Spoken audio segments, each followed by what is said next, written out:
I'm Renee Charles with the Heartland Partnership, along with Jim McConoughey, President and CEO of the company, and we're talking about the G-20 summit that went on last week. Yeah. And a lot of information came out of that, and a lot of people were really watching closely to see what happens. Why? Because you got the richest countries in the world coming together to make public policy about a real global recession.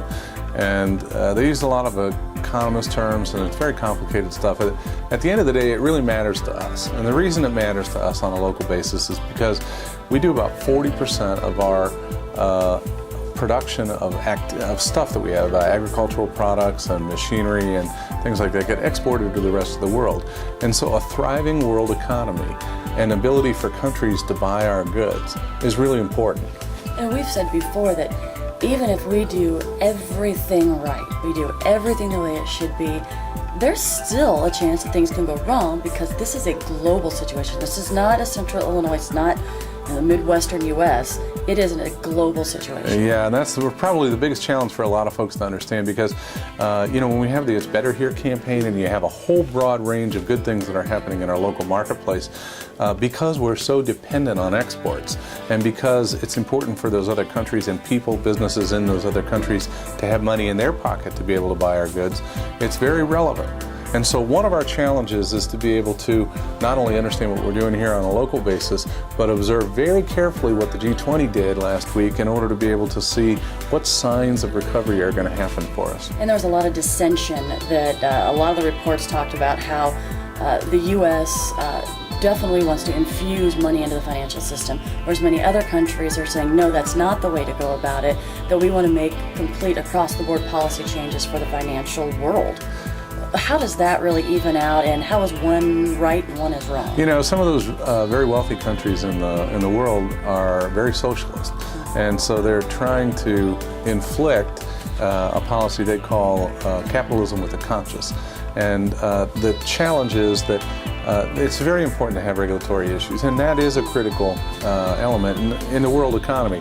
But for us right now, and many developed nations that are interested in trying to get out of into recovery as quickly as we can, we need to get stimulus dollars pushed into the system. To get people putting that money back into the system. So that people our businesses have money in their pocket to buy the goods and services that we all provide.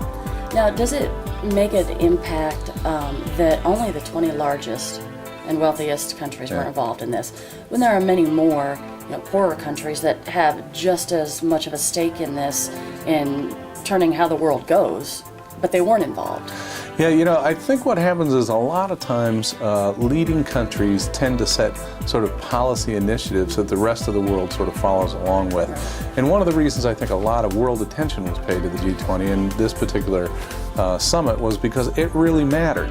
And in fact, what happened was if the summit was actually declared a success, then all of a sudden a lot of the other countries that were paying attention to that would follow along with similar types of policy initiatives. And that would instill confidence in people all around the globe that if this was a success, it shows the collaboration, shows that countries and leaders are willing to do whatever it takes to fix this. Yeah, it's one of the first great signs of global recovery. Mm-hmm. So we've been focused completely over the last few months and year on the idea that we know we're in a recession, perhaps the Great Recession now. And so the challenge is, how do we start focusing on the recovery? And one other thing that I found interesting in listening and reading all the reports on this, British Prime Minister said that the only way this is going to, or one of the biggest ways this is going to become a success is if the media reports that it is a success.